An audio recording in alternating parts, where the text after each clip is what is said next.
اعوذ باللہ من الشیطان الرجیم بسم اللہ الرحمن الرحیم۔ تمام تعریفیں ایک اللہ کے لیے۔ انتہائی قابل احترام وزیر اعظم اسلامی جمہوریہ پاکستان عمران خان صاحب،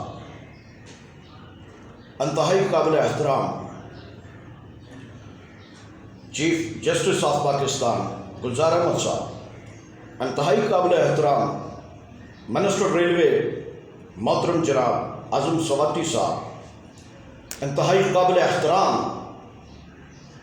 chief executive officer general manager railway Nisar Memon صاحب، تمام کی تمام ٹیکنیکل برانچز سے متعلق محترم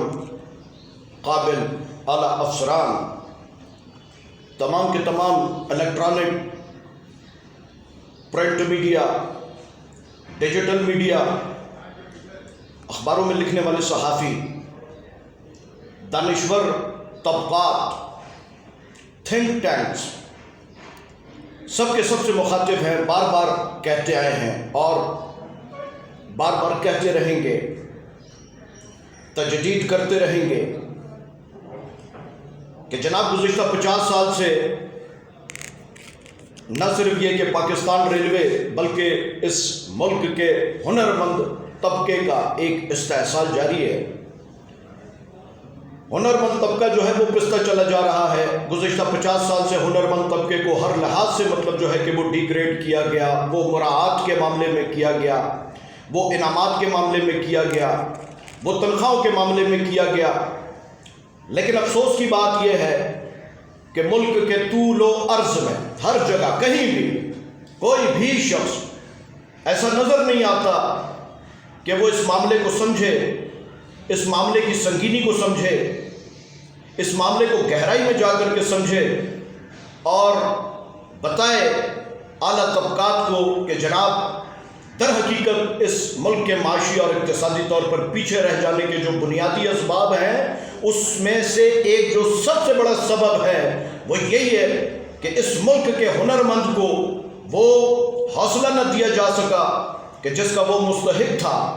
وہ مراعات نہ دی جا سکیں کہ جس کا وہ مستحق تھا، وہ مقام نہ دیا جا سکا کہ جس کا وہ مستحق تھا، وہ تمام تر اقدامات نہ اٹھائے گئے اس ملک کے ہنرمند طبقے کے لیے کہ جس کے کہ وہ مستحق تھے۔ لہذا نتیجہ ہے کہ جس طرح سے آج اس ملک کا ہنرمند طبقہ ایک انتہائی پسماندہ، ایک مشکل زندگی گزار رہا ہے، بالکل اسی طرح سے ملک بھی ایک مشکل اور پسماندہ زندگی گزارنے پر مجبور ہے۔ آپ یقین کیجئے کہ ہر اچھا انجینئر، ہر اچھا ٹیکنیشین، ہر اچھا ہنرمند، اس کا ایک ہی ذہن ہے، اس کے دماغ میں ایک ہی بات ہے کہ جب وہ باہر کی دنیا میں موجود اپنے ہم منصب، اپنے جیسے دوسرے ہنرمند افراد کو دیکھتے ہیں اور وہاں ان کی آؤ بھگت دیکھتے ہیں، وہاں ان کی مراعات کا جائزہ لیتے ہیں، وہاں ان حکومتوں کے اٹھائے جانے والے بہتر اقدامات کا جائزہ لیتے ہیں، تو وہ یہی سوچتے ہیں کہ یار کسی طرح سے ہم بھی اس ملک سے باہر نکلیں اور باہر جا کر کے اپنی خدمات انجام دیں۔ اور یہ کوئی ڈھکی چھپی بات نہیں ہے کہ اس وقت ہم پوری دنیا میں اگر ترقی یافتہ ممالک میں جھانک کر کے دیکھیں تو اس میں کئی پاکستان کے قابل انجینئرز، ٹیکنیشینز، ہنرمند اپنا اپنا حصہ ڈال رہے ہیں اور ان ملکوں کو ترقی کی نئی منزلوں کی جانب لے کر کے گامزن ہیں۔ افسوس کی بات ہے کہ ہمارے ملک کا ایک ہنرمند طبقہ، ایک پڑھا لکھا طبقہ، ایک بہتر طبقہ، وہ آج دیگر ممالک کی ترقی میں اہم کردار ادا کر رہا ہے اور ہمارا اپنا ملک ان کی تمام تر خدمات سے محروم ہے۔ اور جو موجود ہیں، جو پاکستان میں موجود ہیں ہنرمند افراد، وہ بھی نیم دلی کے ساتھ اپنے وقت کو پاس کر رہے ہیں، وقت کو دھکا دے رہے ہیں، زندگی گزار رہے ہیں۔ ان کو اس قدر مشکل زندگی کی جانب دھکیل دیا گیا ہے کہ وہ اب نئی اصلاحات لانا تو دور کی بات، نئے پروجیکٹس سے متعلق سوچنا تو دور کی بات، روزی روٹی کا پورا کرنا ان کے لیے بڑا مشکل ہو رہا ہے۔ میں مختصراً آپ کو صرف پاکستان ریلوے کا ہی حال بتا دوں کہ کوئی چھوٹی موٹی بات نہیں ہے۔ میں بار بار کہہ چکا ہوں، بار بار اس جانب اشارہ کر چکا ہوں کہ جناب یہ بات اس لیے اہم ہے کیونکہ صرف اور صرف پوری دنیا میں پاکستان ریلوے میں ایسے غیر متوازن اقدامات اٹھائے گئے، ایسے بے ڈھنگے اقدامات اٹھائے گئے کہ جس کے نتیجے میں ادارے کا ہنرمند تو گرا ہی گرا، اس کا حال تو برا ہی ہوا، لیکن ساتھ ساتھ ادارے کا حال بھی برا ہو گیا۔ اور وہ یوں کہ ادارے میں ہنرمند افراد، چاہے وہ میکینیکل برانچ سے تعلق رکھتے ہوں، چاہے وہ الیکٹریکل برانچ سے تعلق رکھتے ہوں، چاہے وہ انجینئرنگ برانچ سے تعلق رکھتے ہوں، چاہے وہ پاور سیکٹر سے تعلق رکھتے ہوں، الغرض یہ کہ تمام کی تمام ٹیکنیکل کیٹیگری سے تعلق رکھنے والے جو افراد ہیں وہ گزشتہ 50 سال سے اس پاکستان ریلوے میں اپنے تمام تر حقوق، اپنی تمام تر مراعات سے محروم ہیں اور رکھے گئے ہیں، جبکہ بنسبت ان کے دیگر نان ٹیکنیکل کیٹیگریز جو کہ پاکستان ریلوے میں پائی جاتی ہیں، اس تمام تر عرصے کے دوران انہیں 100 سے لے کر کے 150% تک نہ صرف یہ کہ اپ گریڈ کیا گیا ہے، بلکہ اس سے کئی زیادہ مختلف مقامات پر نئے نئے الاؤنسز جاری کر کے ان کی تنخواہوں کو انتہائی پرکشش اور بہتر بنایا گیا۔ اور اچھی بات ہے، ہم اس بات کے حق میں ہیں، ہونا چاہیے، لیکن یہ بڑی خطرناک بات ہے کہ کسی ملک میں ہنرمند طبقے کو ڈی گریڈ رکھا جائے اور غیر ہنرمند طبقے کو اوپر کی جانب اٹھا دیا جائے، تو ہم نہیں سمجھتے کہ وہ ملک یا پھر ادارہ وہ ترقی کی منازل اس طرح سے طے کر سکتا ہے جس طرح سے کہ دیگر ترقی یافتہ ممالک نے ترقی کی منازل کو طے کیا، دنیا میں اپنا ایک مقام بنایا، ایک نام بنایا، اور آج وہ نامور ہے۔ میں حکومت کو بتا دینا چاہتا ہوں کہ یہ جو آج آپ ایک مشکل دور دیکھ رہے ہیں،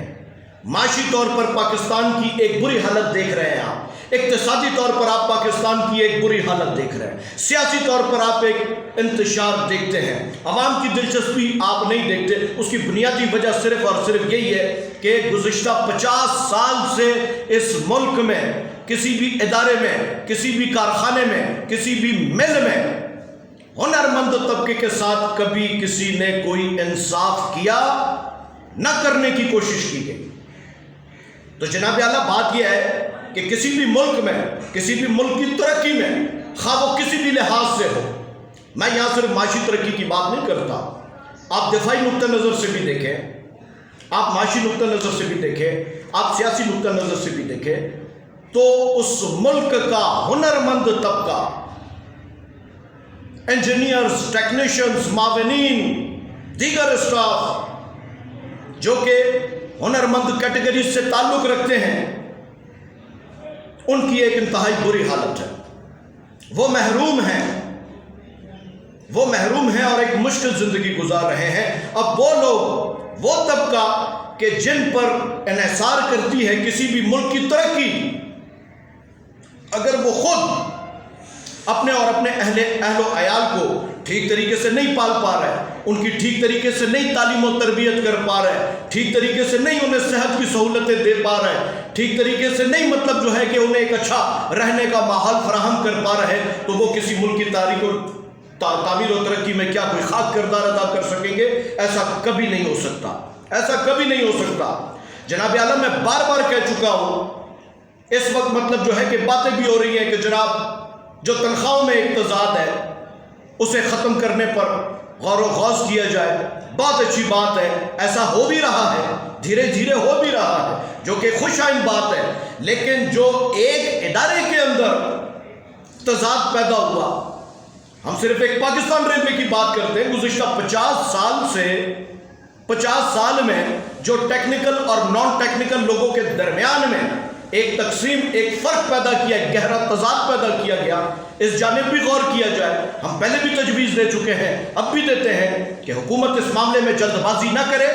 بلکہ گزشتہ 40 سال کا مکمل ریکارڈ تمام تر سرکاری اداروں سے متعلق حاصل کرے، اسے دیکھے کہ اس میں کون کون سی کیٹیگریز ہیں ایک ہی ادارے کے اندر کہ جنہیں ان 50 سالوں میں بہت کچھ ملا، اور وہ کون سی کیٹیگریز ہیں کہ جو ان 50 سالوں میں بہت پیچھے رہ گئی۔ انہیں سامنے رکھتے ہوئے اس تضاد کو، اس فرق کو، اس تقسیم کو ختم کرنے کی کوشش کی جائے، تاکہ ہمارا یہ ملک جو ہے اس میں مساویانہ حقوق ہوں۔ دیکھیں، جہاں انصاف نہیں وہاں کبھی امن قائم نہیں ہو سکتا۔ جہاں محرومی ہے، احساس محرومی ہے، وہاں آپ امن قائم نہیں کر سکتے۔ بزور طاقت تو کر سکتے ہیں، لیکن ایک معاشرتی جو استحکام پیدا ہوتا ہے وہ آپ پیدا نہیں کر سکتے۔ اس کے لیے بڑا ضروری ہے کہ ہم معاشرے میں استحکام پیدا کرنے کے لیے تنخواہوں اور مراعات، اس معاملے میں جو کچھ غلطیاں ماضی میں ہو چکی ہیں ان کا ہم ازالہ کریں، ہم لوگوں کو مستحکم کریں، ہم اس ملک کے ہنرمند طبقے کو بھی اسی طرح سے مستحکم کریں جیسے کہ دیگر دنیا کرتی ہے اور اپنے ملک کو آگے کی جانب لے جاتی ہے۔ از حد ضرورت ہے اس وقت ہمیں اس بات کی کہ ہم ملک کے ہنرمند طبقے پر خصوصی توجہ دیں، ان کی تمام تر پریشانیوں کا جائزہ لیں، ان کی تمام تر محرومیوں کا جائزہ لیں، اور پھر ان کا انصاف کو برتتے ہوئے، مکمل انصاف کو برتتے ہوئے ازالہ بھی کریں۔ یہی وہ واحد راستہ ہے کہ جس پر چل کر کے ہم آگے کی جانب بھی بڑھیں گے، ہم ترقی بھی کریں گے، ہم مضبوط بھی ہوں گے، ہمارا ملک بھی خوشحال ہوگا اور ہمارے ملک کی عوام بھی خوشحال ہوگی۔ امید ہے انشاءاللہ تعالیٰ آپ لوگوں کو یہ بات ضرور پسند آئی ہوگی۔ کوشش کریں ملک کے ہنرمند طبقے کے لیے آواز اٹھائیں، بات کریں، مثبت انداز میں، جائز انداز میں، قانون کے دائرہ کار میں رہتے ہوئے ان کے لیے کوشش کریں، جد و جہد کریں اور اپنا حصہ ڈالیں۔ پاکستان زندہ باد، پاکستان ریلوے پائندہ۔